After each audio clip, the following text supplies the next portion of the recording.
잠언서 29장 우리 2절 말씀 같이 읽어봅니다. 시작. 의인이 많아지면 백성이 즐거워하고 악인이 권세를 잡으면 백성이 탄식하느니라. 다시 한번 우리 큰 목소리로 읽어봅니다. 시작. 의인이 많아지면 백성이 즐거워하고 악인이 권세를 잡으면 백성이 탄식하느니라. 의인은 하나님을 믿는 사람을 의인이라고 합니다. 하나님을 순종하는 사람, 하나님을 믿는 사람이 의인입니다. 악인은 하나님을 순종하지 않는 사람, 그래서 하나님이 하라고 하시는 것을 하고 하지 말라고 하시는 것을 안 하면 그게 의인이고, 하나님과 상관없이 내가 주인 되어 내 뜻대로 살아가는 사람은 악인이지요. 악인은 하나님을 불순종합니다. 이제 의인이 하나님을 믿음으로 의인 됐는데 예수님을 닮아갈수록 더 의인이 되는 거죠. 예수님을 닮아가는 삶을 사는 겁니다. 크리스찬, 예수님을 추종하는 사람이 되는 거죠. 그래서 하나님을 믿음으로 의인 되는 것이고 예수님을 더 닮아감으로, 따라감으로 더 의인 되는 거예요. 왜 의인이 많아지면 백성들이 즐거워하냐? 살기가 좋은 거예요. 살기가 아름다운 거예요. 좋은 소식이 많이 들려오는 거예요. 왜냐하면 하나님의 명령은 이웃을 사랑해라. 그러니까 이웃을 사랑하는 삶을 살 때 나도 사랑받고 나도 사랑하고 아름다워지는 거예요. 세상이 아름다워지는 거죠. 근데 악인이 권세를 잡으면 왜 백성은 탄식하냐? 살기가 어려운 거예요. 그리고 억울한 일을 당하는 거예요. 몇몇 소수의 사람은 배불리고 뭐를 다 잡고 있는데 그것 때문에 억울한 일을 당하고 뺏기고, 그래서 그들은 탄식하는 거예요. 한탄하고 원망하고 그렇게 되는 거죠. 조지 플로이드라고 하는 사람이 있는데 46살입니다. 있었는데 그분은 6피트 6인치예요. 그러니까 198cm니까 굉장히 큰 사람입니다. 그 사람이 과거에 운동선수예요. 식당 경비원으로 일을 하고 있었는데 그 식당이 폐업됐습니다. 그래서 이 사람이 실직 상태에 있었어요. 이제 그런 상황이었는데 이분은 주거 침입으로, 무장 강도로, 마약 소지로, 절도 등으로 9회의 전과가 있는 사람이에요. 그리고 5년간 감옥에서 복역을 했습니다. 그분이 독실한 기독교 신자가 됐다 그래요. 그래가지고 이분이 이렇게 봉사활동에 적극적으로 활동하고, 과거의 자신의 과거를 다 이렇게 청산하고 그러면서 젊은 흑인들을 바른 길로 인도하고자 노력을 많이 했대요. 근데 이제 문제는 위조 지폐를 사용한 범인과 인상착의가 비슷하다는 조건으로다가 그것 때문에 이제 이분이 잡힌 거예요. 근데 실제로 위조 지폐를 사용했나 안 했나는 몰라요. 모르고 이제 그 잡히게 됐는데 그러다가 이제 그 잡히는 과정에서 이제 사망하게 된 것이 그게 이제 문제가 되죠. 문제가 되는데 이분이 이제 그 죽고 나서 부검했는데 그 이제 부검 결과에 마약성 진통제, 펜타닐, 그리고 중추신경 흥분제, 메스암페타민 성분이 검출됐다고 그래서 사망 당시에 마약을 복용했다고 그렇게 이제 추정하고 있습니다. 근데 이제 이걸 알아보니까 이게 굉장히 강한 마약이라고 그래요. 전 그런 건 잘 모르는데 하여튼 누구한테 좀 물어보니까 이게 좀 강한 마약 성분이라 그러더라고요. 그리고 이제 코비드-19 그 코로나 바이러스의 양성 반응이 이분에게서 나왔습니다. 이제 그게 이제 팩트고요. 그리고 데렉 마이클 셔빈이라고 하는 사람이 있는데 이분은 43살 난 경찰입니다. 경찰인데 이분은 18건의 민원이 제기된 업무 태도에 문제가 있는 사람입니다. 그리고 이전에도 과격한 대응으로 그렇게 문제가 있었던 그런 사람입니다. 그리고 같은 시기에 플로이드랑 같은 나이트 클럽에서 같이 경비원으로 일을 했대요. 그러니까 같은 시기에 같은 직장이었기 때문에 서로 알았을 거다. 그렇게 다 이제 생각을 하는 거예요. 그리고 그때에 혹시 살인할 만한 어떤 일이 있었지 않았을까? 그걸 이제 추정하는 거예요, 그냥. 그래서 그 시기에 같이 일을 했었기 때문에 알았을 거다. 그리고 무언가 어떤 사건이 그때 있지 않았을까? 그것 때문에 이번에 이 사건이 생기지 않았을까? 추정하는 거예요. 또 이제 옆에 있는 경찰들이 같이 제압을 했어요. 같이 이렇게 묶인 사람을 같이 또 제압하고 항의하는 시민을 또 이렇게 제지하고 그렇게 했습니다. 이제 경찰의 과잉 진압이 문제가 된 거죠. 경찰이 이거 완전 오버한 거다. 그래도 그렇지 위조 집회 그런 상황에서 그렇게 그게 막 목을 그렇게 발로 졸라가지고 그렇게 8분 46초. 그 뭐 상상도 못할 그런 과잉 진압을 한 것이 이제 그것이 문제가 됐습니다. 근데 경찰들의 입장을 볼 때는요, 경찰은 생명의 위협을 받습니다. 1년에 미국에서 경찰이 수사하다가 또 범인을 쫓다가 죽는 사람이 1년에 150명입니다. 경찰이 이틀에 한 명씩 죽습니다. 경찰도 겁나는 거예요. 왜냐하면 미국은 총기를 가지고 있기 때문에 범인이 언제 쏠 줄 몰라요. 그러니까 이제 이게 쫓아가면서 이틀에 한 명 자꾸 죽는 얘기를 듣다 보니까 이번에 이제 또 이제 그 뉴욕주에서 버펄로인가 거기서 이렇게 시위하는 사람들을 이렇게 제지하다가 70세 난 노인을 넘어뜨렸나 봐요. 넘어뜨려가지고 그 사람이 이렇게 징계당한 사건 때문에 52명이 우리 앞으로 시위 제지 안 나간다고 다 이렇게 쓴 거예요. 우리 안 나간다. 우리 시키는 대로 하는 대로 뭐 어떻게 하란 말이냐 그러면 도대체. 그래가지고 이제 지금 경찰들도 불만이에요. 마음이 불편해요. 이제 그런 상황에서 하여튼 지금 백성들도 마음이 불편하고 경찰들도 불편하고 정말 다 힘든 상황이죠. 다 어려운 상황인데 제가 이제 이런 생각을 좀 해봤어요. 왜 의인이 많으면 백성들이 즐거워할까?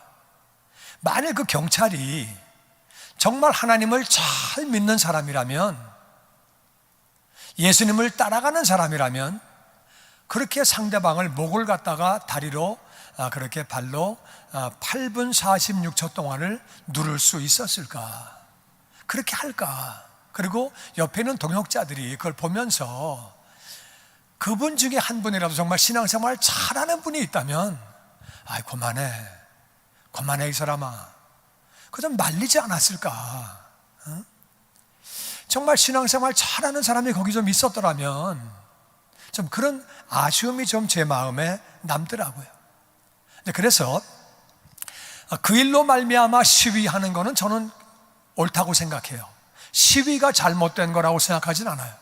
이제 우리가 백성들이 우리는 마음이 이렇다, 이렇게 고쳐달라, 그런 것들을 시위하는 거는 나는 바른 행동이라고 생각하는데, 시위가 폭동으로 약탈로 가는 거는 안 되는 겁니다. 그거는 잘못된 거죠. 그래서 시위가 이제 약탈로 가는 거가 그게 이제 잘못된 건데, 그것도 이제 그런 생각을 해요. 만일 시위하는 사람 가운데 신앙생활을 잘하는 분들이 있다면은 이런 일은 이렇게 하면 안 됩니다. 만일 정말 예수님을 잘 믿는 분이 있으면 그분이 그렇게 막 약탈하겠어요? 그런 사람들이 약탈 안 하지요. 시위에는 참여할지언정 그런 분이 있으면 말리겠죠. 이건 안 된다고. 지금 이제 감사하게 약탈은 많이 줄고 있는 것 같은데, 제가 들어본 바에 의하면은요, 지금 미국이 잡으려고 하면 약탈한 사람 전부 다 잡을 수 있대요. 인공위성으로 다 찍는답니다. 그러니까 추적하고 잡으려고 그러면은 마지막까지 다 잡을 수 있대요. 그런데 이제 그렇게 안 하는 거지. 하려고 맘먹으면 다 잡는데, 그 소문이 돌아서 그런지 약탈은 많이 줄었다고 그래요. 근데 하여튼 이제 그런 현장을 보면서 정말 의인이 많아지면 왜 백성이 즐거워하냐?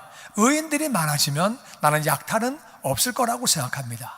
그리고 시위를 해도 평화롭게 시위를 하고 절대로 잘못 가는 길로 가지 않겠죠. 질서를 지키고 남의 물건을 그렇게 훔치고 부시고, 그리고 어느 주에선가는 죄지 않은 사람을 때려가지고 이렇게 훔치면 안 된다 그랬더니 그걸 막 때려가지고 그런 모습이 또 찍히고 나오기도 하더라고요.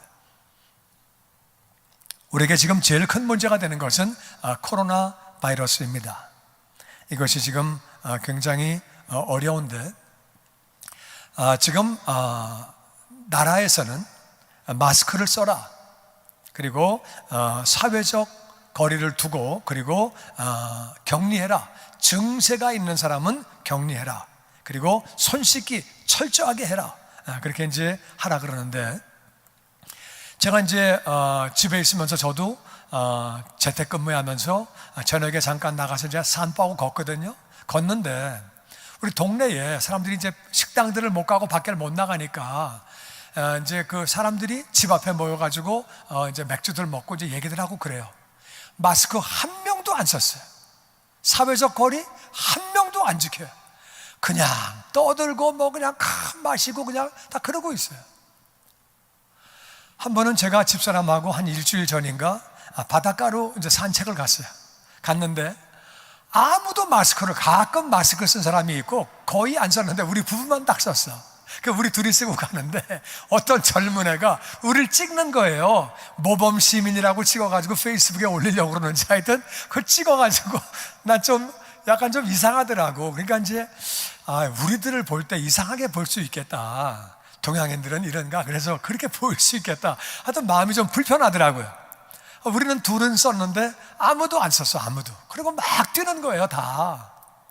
그 바닷가에 많은 사람이 나와 있는데, 많은 사람이 뛰는데 마스크를 안 썼고, 가끔 한 번씩 동양인들, 그리고 이제 연세 드신 분들 가끔 썼지 뭐 거의 다 안 쓰고 그냥 그러더라고요. 근데 마스크 안 쓰고 격리도 안 지키고, 이번에 시위할 때 무슨 뭐 격리가 어디 있습니까? 그냥 다 몰리고.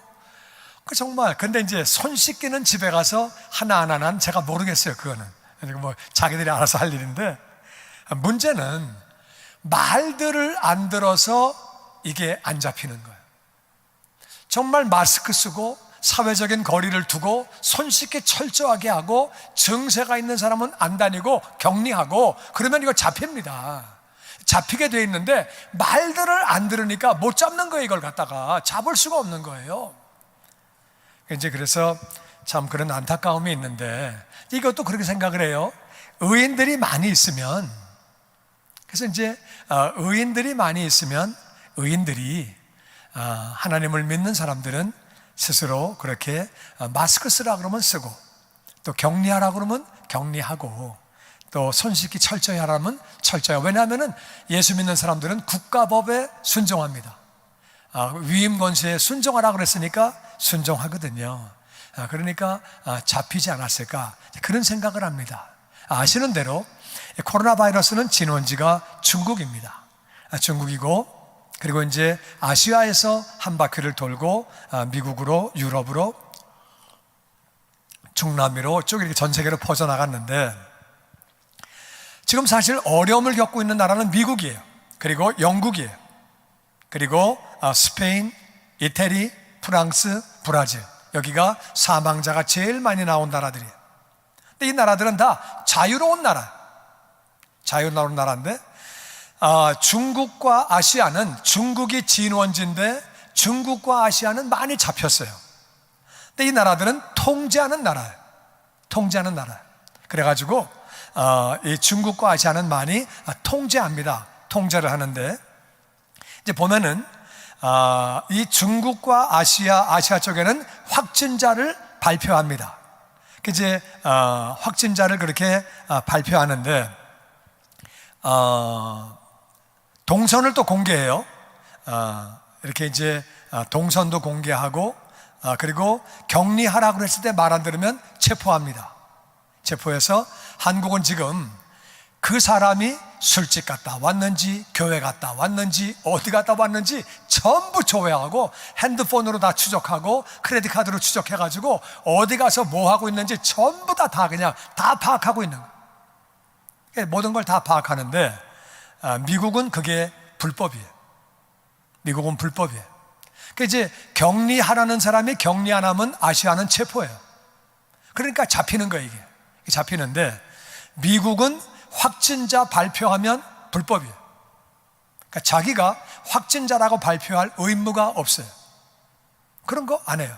동선 공개 하면은 수당합니다. 그러니까 동선 공개 안 합니다. 어디 갔다 왔는지 공개 절대 안 합니다. 그거 추적하면 불법이에요. 그러니까 자유와 인권이 앞장서 있는 나라들은 다 어려움 당하는 거예요, 지금. 근데 통제하는 나라들은 다 그렇게 많이 잡히고 있는 거예요. 그러다 보니까 어떤 분들은 그런 얘기를 해요. 아이고, 공산주의가 낫네. 공산주의가 딱 통제하니까 막 코로나 바이러스 확실히 잡네. 공산주의요? 안 됩니다. 공산주의는 왜 안 되냐 하면은, 공산주의가 러시아 있었고 중국이 있었고, 이 자막이 좀 잘 따라오면 좋을 것 같아요. 정신 똑바로 차리고. 그래서 그 공산주의가 있거든요. 공산주의가 있는데, 러시아가 있고 중국이 있고 쿠바가 있고, 제가 이제 이 나라들을 다 이렇게 다녀보면은, 저는 중국, 러시아를 30년 전에 갔어요. 그때 막 공산주의가 아직 행하고 있을 때예요. 그때 이제 이제 러시아를 갔는데, 러시아 가서 보니까 못 살아. 정말 잘 살던 나라인데 못 살아요. 완전 망했어요. 먹을 게 없어요. 왜 망했느냐? 러시아가 유인 우주선을 미국보다 먼저 쏘아 올린 나라예요. 앞서가던 나라예요. 근데 완전히 망했어요. 먹고 살 길이 없고 완전히 망했어요. 근데 일하는 걸 보니까 감자 농장에서 어떻게 일을 하느냐? 이제 이분들이 일을 할 때, 이제 러시아가 밭이 크거든요. 그러면 이제 이쪽에서 저쪽까지 쭉 가가지고서 이제 2시간이고 3시간 걸어가면서 감자를 캐는 거예요. 감자 캐가지고 저쪽 가가지고서 또 2시간, 3시간 걸려가지고 돌아오면서 감자를 캐가지고 놓고 가는 거예요. 근데 그 감자가 자기 게 아니에요. 다 나라 거예요. 나라 거니까 가다가 굵은 감자가 나오면은 발로 밟아가지고 집어넣는 거예요. 무거운 걸 내가 왜 들고 가? 다 밟아 넣는 거예요. 다 밟아놔. 그리고 조그만 것만 들고 오는 거예요. 무거운 걸 내가 왜 들어? 내게 아니니까 열심히 일 안 해요. 그래가지고 그냥 자잘한 것만 몇 개 가져오니까 먹고 살 길이 없는 거예요. 내게 안 되니까 누가 열심히 일합니까? 일 안 해요. 제가 중국 갔는데, 중국 가가지고 이제 구두가 4불이에요. 4불. 마침 운동화가 제가 신발이 망가져가지고 구두를 사러 선교사하고 둘이 갔어요. 갔더니 직원 둘이 얘기하고 있어요. 근데 우리가 거기서 이제 얘기하는데 한 5분 기다렸어요. 근데 계속 얘기해요. 우리 손님이 왔는데, 그 이제 선교사님이 내가 이제 하도 오래 기다리니까 미안해가지고 얘기를 한 거예요. 저기 여기요. 얘기 좀 하니까 그 사람이 야단을 치는 거예요. 우리 얘기하는 거 안 보이냐? 보인다. 가만 기다려라. 얘기하고 있는데 어차피 자기 회사가 아니니까 안 오는 거예요. 그 얘기 끝날 때가 15분 기다렸어요. 가만히 기다리고 있으니까 와가지고서 뭐 왜 그러냐 그래서 신발 사려고 그런다 그러니까 나보고 그래, 맨문신이에요. 맨문. 근데 미국서 가가지고 맨문인지 내가 어떻게 알아? 맨문인지 모른다니까 야단을 치는 거예요. 신발 사러 오는 사람이 맨문인지도 모르고 오냐? 막 야단. 너 같은 사람에게 팔 수가 없다는 거예요. 그래가지고 뭐 어떻게 해요? 급해가지고 그냥 저거 그냥 달라고. 그래가지고 안 맞는 거 사가지고 아이고 그랬는데, 하여튼 장사를 그렇게 내 거 아니니까. 그리고 호텔에 갔는데요, 외국인은 무조건 호텔에서 자야 돼요. 한 층에 경비원이 3명이 있어요. 층마다. 왜 그런 거냐? 모든 사람을 국가가 먹여 살려야 되기 때문에 직장을 다 주는 거예요. 그러니까 한 층에 경비원이 3명씩 서 있는 거예요. 호텔 외국인 오는 층에 뭐 경비원이 왜 필요해요? 그러니까 직장을 다 그렇게 주는 거예요. 그리고 거기서 붙여놨어요. 절대 팁 주지 마세요. 팁 주면 불법입니다. 팁 주지 말라고 사방에 써붙여놨어요. 팁을 주면 백성들이 망가지기 때문에 못 주게 만드는 거예요. 그리고 일하는 거 보니까 능률이 안 올라요. 우산을 만드는데 내가 하루에 10개 만들 수 있어요. 근데 5개만 만들어. 10개를 만들면 동료들이 욕을 하는 거예요. 너 때문에 우리 10개 만들어야 돼. 그러니까 능력이 있는 사람도 똑같이 만들어야 돼. 괜히 잘난 척했다간 욕 먹으니까. 그리고 나갈 때는요, 훔쳐가지고 나가. 다 쿠바에서 보니까 꿀 공장에서는 꿀 훔치고, 시가 공장은 시가 훔치고, 우산 공장은 우산 훔치고, 다 훔쳐서 내다가 팔아야 먹고 사는 거예요. 그러니까 나라가 살 길이 없는 거예요. 나라가. 공산주의는 결국에 그렇게 망하는 거예요. 그거는 살 길이 없습니다. 여러분, 왜 공산주의와 민주주의가 생겼느냐? 왕권주의, 맨 처음에는 왕이 있었어요. 왕이, 다 알잖아요. 왕이 있는데 왕과 왕의 집안들, 특수한 사람들만 잘 살고 10%만 잘 살고 90%는 뼈 빠지게 고생하는 거예요. 그러다가 사람들이 사고방식이 깨이면서 이건 아니다. 이제 그래가지고 민주주의가 생기고, 그리고 공산주의가 생기고. 민주주의는 뭐예요? 자기가 일하고 자기가 먹는 거다. 자기 거다. 그러니까 민주주의는 자본주의와 같이 갑니다. 같이 가는데 이제 그렇게 하면서 공산주의가 생기는 거거든요. 공산주의 다 같이 일하고 능력대로 일하고 필요한 대로 가져간다. 그러면서 이제 왕권주의에 반발해서 민주주의가 생기고 공산주의가 생기는데, 말한 대로 공산주의는 다 망했어요. 망해요. 살 길이 없어요. 쿠바가 못 살고, 중국도 그래가지고 사유재산 인정하고, 러시아도 변하고. 공산주의는 안 되는 거예요. 그럼 민주자본주의는 되냐? 그것도 문제가 있다, 그 말이에요. 왜 문제가 있냐면은, 민주자본주의는 돈 버는 은사 가진 사람은 잘 벌어요. 그러니까 능력이 되는 사람은 잘 버는데 능력이 없는 사람은 살 길이 없다, 그 말이에요. 능력이 안 되는 사람이 있어서 노숙자가, 미국이 전 세계에 제일 잘 산다는 나라가 LA의 노숙자가 5만 명, 6만 명. 대책이 없는 거예요, 대책이. 그러니까 능력 있는 사람은 엄청나게 가지고서 하루에 무슨 뭐 10,000불짜리 뭐 와인을 마시네, 뭘 어쩌네 하고 막 어마어마하게 돈이 있는데, 가난한 사람은 먹고 살 길이 없는, 대책이 없는 거예요. 이게 민주자본주의. 그러니까 왕권주의도 문제예요. 왕만 잘 살고 나머지는 다 어렵게 사는. 그래가지고 민주자본주의가 생겼더니 능력 있는 사람은 잘 살고 없는 사람은 거지 되는 거예요. 공산주의는 이거는 말도 안 되는 논리고 결국 다 망하는 거예요. 그런데 제가 이제 이런 생각을 해봤어요. 의인이 많이 있다면 왕권주의의 왕이 하나님을 잘 믿는다? 그럼 백성을 위한 정책을 하는 거죠. 우리는 예수님이 왕이 되신 나라에 사는 사람은 복된 거예요. 할렐루야. 그 하늘나라가 예수님이 왕이시기 때문에 좋은 나라예요. 아멘. 아멘. 그러니까 이제 예수님 믿는 사람이 많아지면, 그러면 정말 왕이 예수님을 잘 믿는다, 백성을 위해서 얼마나 정책을 잘 하겠어요. 그리고 민주자본주의에 예수님 믿는 사람이 많다. 그러면 부자들이 다 도네이션 하는 거예요. 이웃을 위해서 다 구제하고 어려운 사람들을 돕고, 그래가지고 같이 살 수 있도록 만들어지는 거예요. 예수 안 믿는 사람이 부자가 되니까 자기밖에 모르는 거예요. 자기를 위해서만 다 쓰고 남을 위해서는 안 내놓는 거예요. 그러니까 문제가 되는 거예요. 공산주의도 성령 충만해서 능력 따라 일하고 필요 따라 가져가면 얼마나 좋겠어요. 이기적인 마음이 없고 정말 사랑하는 마음으로 헌신하고 봉사하고 일하고 필요한 만큼 가져가고 성령 충만하면 됩니다. 근데 성령 충만하지 않으면 공산주의 죽었다 깨도 안 됩니다. 민주주의도 그런 거예요. 그러니까 자유민주주의나 하여튼 왕권주의나 공산주의나 정말 이론은 다 좋은데 성령 충만하지 않으면 다 문제를 가지고 있다, 그 말이에요. 여러분, 이 땅에 마약의 문제가 있습니다. 많은 사람이 마약으로, 또 술로, 쾌락으로, 중독으로 고통당하고 있습니다. 게임 중독, 많은 중독들이 있죠.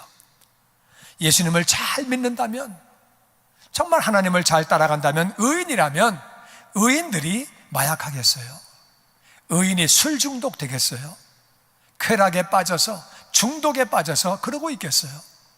그런 문제도 해결될 줄로 믿습니다. 아멘. 탐욕 때문에, 욕심 때문에 문제가 되는 거예요. 그래서 도박도 하고, 그래서 음란해지고, 그래서 가정에 어려움도 오고, 간음도 하고. 의인이라면 의인이 자기만 알겠어요. 하나님의 백성은 이웃을 사랑하고 욕심을 버리고 하늘나라 소망 가운데 사는 사람들이 도박하겠어요? 예수 잘 믿는 사람이 도박하겠어요? 음란하겠어요? 그렇지 않죠. 주님의 영광교회 예배 장소와 시간을 알려드리겠습니다. 주일 예배와 금요 예배는 글로리 비전 센터에서, 수요일에는 호프 센터에서 예배를 드리고 있으며, 장소는 1801 사우스 그랜드 애비뉴, 워싱턴과 그랜드가 만나는 코너에 위치하고 있습니다. 주일 예배는 1부 8시에 전통 예배로 드려지고 있으며 2부 예배는 10시 30분에 영광 예배로, 20대와 30대 청년들의 젊음 예배가 오후 1시에 3부 예배로 드리게 되며, 한편 영어권 EM 예배는 오후 1시에 호프센터 2층 하이웨이에서 예배가 있습니다. 수요 예배와 금요 예배는 오후 7시 30분이며 새벽 예배는 월요일에서 토요일까지 오전 6시에 예배가 있습니다. 주님의 영광교회 전화번호는 213-749-4500번입니다. 그리고 저희 웹사이트 주소는 www.gcjc.org로 들어가셔서 교회에 대한 자세한 소식과 주일 설교 및 라이브 예배 실황을 보실 수 있으며, 온라인 헌금을 하시기 원하시는 분은 교회 웹사이트에서 하실 수 있습니다. 지금까지 주님의 영광교회 설교 말씀에 참여하신 여러분 감사합니다.